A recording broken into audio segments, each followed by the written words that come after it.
Petugas Kelompok Bahasa Indonesia. Anggota. 1. Moharizal Ansori. 2. Rizky Muhammad Adrian.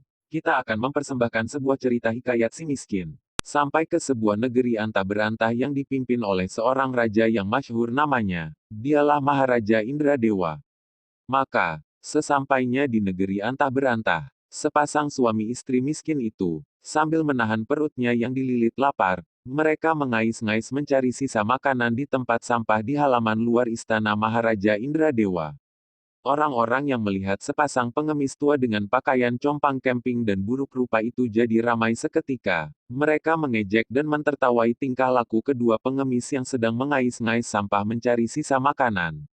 Bahkan ada yang sampai hati melempari dengan batu dan ranting kayu. Sementara itu di balai pertemuan, Maharaja Indradewa yang sedang mengadakan pertemuan dengan para menteri, hulu balang dan para prajurit kerajaan, mendengar ada suara riuh di halaman luar istana. Ada apakah ramai-ramai di luar itu? Tanya Baginda, lalu kepada seorang prajurit ia perintahkan untuk segera meninjau keluar istana. Gerangan apa yang telah terjadi? Setelah memohon pamit, sang prajurit segera keluar dari ruang pertemuan. Tak lama kemudian ia kembali menghadap raja, memberi laporan.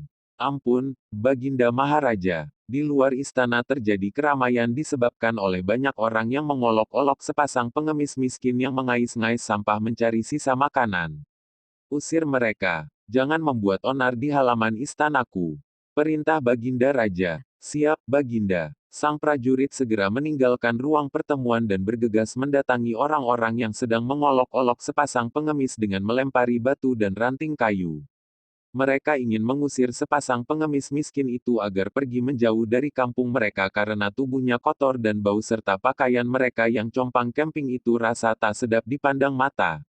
Suami istri pengemis itu dengan tubuh gemetar menahan lapar, cepat-cepat berusaha pergi. Sang suami berusaha melindungi istrinya agar tak terkena lemparan batu dari orang-orang yang tak menyukai kedatangan mereka di negeri antah berantah itu. Lemparan-lemparan batu dan kayu itu beberapa ada yang mengenai badan dan kepalanya, meninggalkan luka sampai berdarah. Maka, sesampainya prajurit itu di halaman luar daripada istana raja, diusirlah orang-orang yang membuat gaduh itu.